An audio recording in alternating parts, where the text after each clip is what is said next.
Welcome to All Shark GDR Show! Comme je vous le disais dans la vidéo news, hein, on va jeter un œil, on va feuilleter un petit peu le dernier jeu de Guillaume Janté, The Attack of the Autruche synthétique. Regardez comme c'est magnifique. Regardez ces autruches. Ne sont-elles pas diaboliques? Jeu de rôle d'horreur cartoonesque, hein, donc par Guillaume Janté. On va pas regarder dans les détails, hein, même si les inspirations, hein, Evil Dead, Vendredi 13, Halloween, The Thing, Scream, Promenons-nous dans les bois, Tix, Piranha, Zombiever, Cocaine Bear. Si vous n'avez pas vu le film Cocaine Bear, mais c'est un film, il est déjanté. C'est un ours sous cocaïne. C'est... Voilà. Je pense que rien que de dire ça, ça suffit.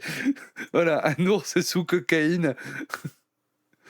Lake Placid, Bad CGI, voilà, The Flood, ou encore Tucker and Dale Fight le Mal, ou Shaun of the Dead. Si vous n'avez pas vu Shaun of the Dead, allez voir Shaun of the Dead, ce film est génial. Comme l'idée donc de The Attack of the Autruche synthétique est un jeu où on va jouer donc un slasher cartoonesque, mais vous n'allez pas mourir, parce que c'était justement une des volontés de Guillaume, c'était que il n'y ait pas quelqu'un qui meurt et donc du coup qui regarde les autres jouer. C'est fait pour faire du one shot, hein, pour des parties de 1 à 2 heures, sans MJ. Il faut savoir du coup que le jeu, on va se retrouver dans une cabane abandonnée de nuit avec des autruches synthétiques.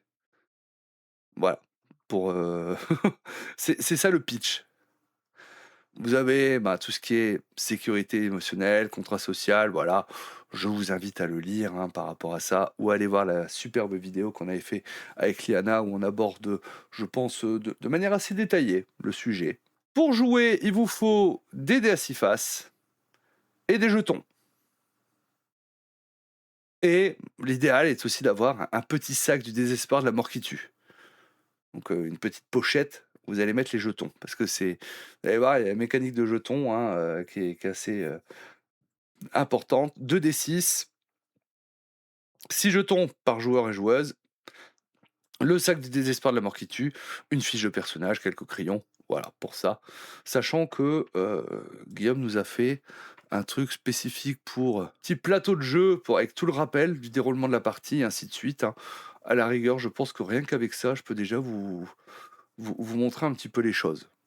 Je pense que ça peut suffire. La partie va se dérouler justement, vous voyez, en plusieurs étapes, hein. C'est relativement scripté. On a d'abord le prologue, où il y a un texte de prologue, hein, donc il y a un texte qui est proposé. Après le jeu, je pense qu'on est forcément en possibilité de proposer d'autres settings de manière assez facile, hein. En fait, c'est un texte qu'on lit, hein, voilà, avec un petit peu l'univers et tout ça. Ensuite, la menace cadre la scène, Intrépide s'en charge. C'est-à-dire que on va faire un tour de table en fait, hein, et donc première scène. Première scène, il y a quelqu'un qui va être la menace. Un des joueurs ou joueuses va être la menace. Un ou une autre va être l'intrépide. Et un troisième va être le partenaire dans la scène. Donc la menace va cadrer la scène en donnant justement un objectif, ainsi de suite, hein, voilà, il y a une autruche, alors que vous êtes dans la cabane, vous voyez par la fenêtre une autruche en train de passer, mais la fenêtre est ouverte. Et donc, il faut aller la fermer. Voilà. Donc ça, c'est le truc de base. Et derrière, donc, l'intrépide va dire un petit peu justement, heu, personnage intrépide, hein, le partenaire qui va l'accompagner. Donc l'intrépide et le partenaire lancent leur D6. L'intrépide raconte la scène, donc il va raconter librement la scène, en prenant en compte le résultat du dé. Vous avez les résultats des dés, vous voyez qui sont ici. 1 victime, 2 ridicule, 3 inefficace, 4 efficace, 5 impressionnant, 6 héroïque. Ne regardez pas ce qu'il y a en dessous, on en aura besoin plus tard. Donc l'intrépide rencontre la scène. Ensuite, soit le partenaire interrompt la scène pour sauver ses fesses. En gros, il laisse l'intrépide dans la merde. parce que justement le partenaire prend la main sur la narration, échange son dé avec celui d'Intrépide et raye son talent. Ou le partenaire interrompt la scène pour sauver les fesses d'Intrépide et voilà, là c'est en fait il inverse les dés. En fait, ça dépend si l'Intrépide en fait a fait un plus gros score que le partenaire ou inversement par rapport à ça. Et ensuite, en fonction de comment la scène s'est résolue, bah, on va mettre des jetons ou pas, justement, dans le sac de désespoir. Et bah là, si vous voyez ce qui était écrit, hein, si finalement bah, vous avez été une victime dans la scène, bah, vous allez placer 2 jetons dans le sac du désespoir. Ça a été ridicule, vous allez placer un jeton dans le sac du désespoir. Si vous avez utilisé votre talent, sinon si vous ne l'avez pas utilisé, 2 jetons. Inefficace, et ainsi de suite, hein, voilà, on va pas passer dans les détails par rapport à ça. Je vous ai pas parlé de comment étaient construits les personnages. Au niveau des personnages, hein, vous voyez, hein, ça c'est la fiche de personnage. Comment tu t'appelles? Quel est ce talent qui te sauvera? Voilà, hein, ça peut être n'importe quel truc, n'importe quel talent, hein, je sais pas, hein, vous savez faire de la couture ou autre, voilà, c'est qu'est-ce que tu fiches dans cette forêt? Voilà, pourquoi tu te retrouves dans cette forêt alors que on t'a dit que c'était une, forêt, maudite, maudite, hein, donc voilà. Qu'as-tu perdu lors de la première attaque des autruches synthétiques? C'est-à-dire, il y a déjà une première attaque avant que vous arriviez à la cabane ou quand vous étiez à la cabane et vous avez perdu quelqu'un. Ah, j'ai perdu ma fiancée, voilà, j'ai perdu ma mère ou je ne sais quoi, par rapport à ça. Et donc, il est important quand même d'utiliser le talent, hein, parce que vous voyez que ça peut changer finalement, le nombre de jetons qu'on va mettre dans le sac du désespoir, de la mort qui tue. Fin de la scène, nouvelle menace, hein, la menace termine la scène et choisit qui jouera la prochaine menace et ainsi de suite donc et on va jouer comme ça jusqu'à ce que un des joueurs ou joueuses, je crois que c'est, qui n'a plus de jetons ou que le 2 que voilà. Une fois que voilà la que plus personne n'a de jetons parce que là, vous voyez que en fait, hein, si vous placez pas votre, jeton dans le sac de désespoir, vous allez le mettre, de côté, en gros.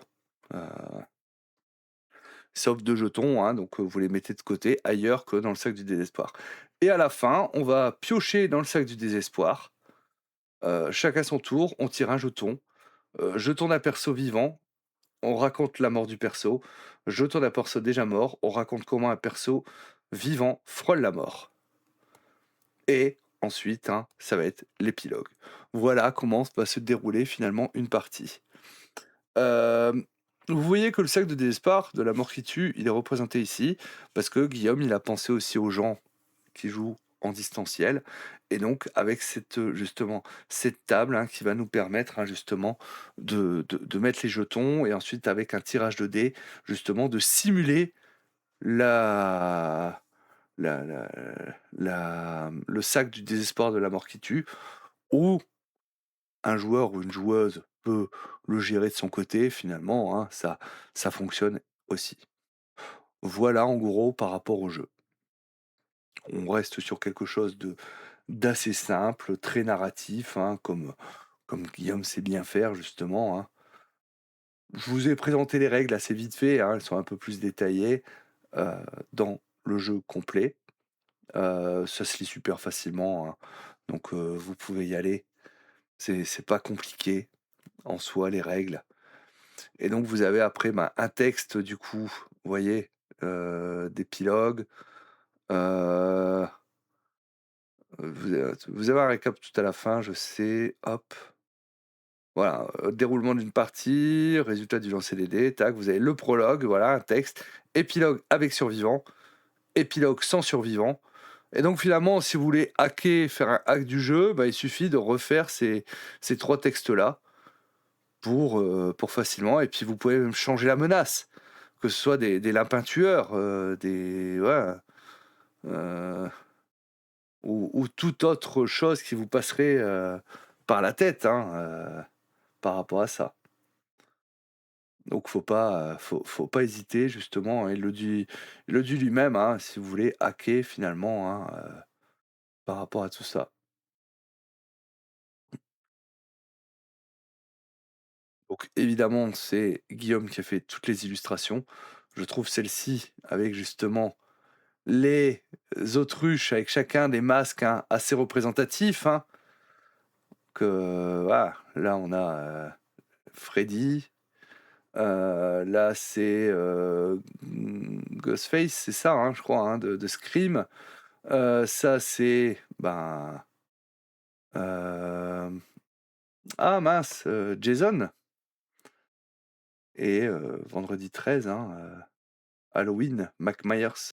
Oui, ça donne envie de tester le jeu, hein. Je suis assez d'accord avec toi.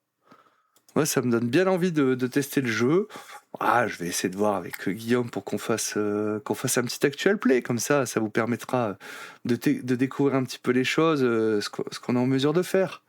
Après voilà, le mois de mai avec Octogone qui arrive et tout ça, ce sera peut-être pas forcément évident, mais on essaiera de faire ça cet été si c'est possible. Voilà, en tout cas, je suis souvent en communication avec Guillaume, donc il n'y a pas de souci à ce niveau-là. Donc on verra bien. Je vous tiens au courant en tout cas, hein, par rapport à ça. Si ça vous intéresse, hein, vous avez le lien pour acheter le jeu dans la description. N'hésitez pas, hein. Et un auteur indépendant, hein, donc voilà. Et je crois que, parce qu'il a eu la question sur Blue Sky, et donc il est en train de, je crois, voir assez rapidement pour faire donc des impressions à la demande sur Lulu. Sinon, il en aura à Octogone. Si jamais vous voulez acheter le jeu en physique, il me l'a dit, il devra en avoir à Octogone. Donc, ce sera l'occasion, si vous le souhaitez, d'acheter son jeu à cette occasion. Merci d'avoir suivi cette petite vidéo de feuilletage de The Attack of the Autruche synthétique. À bientôt.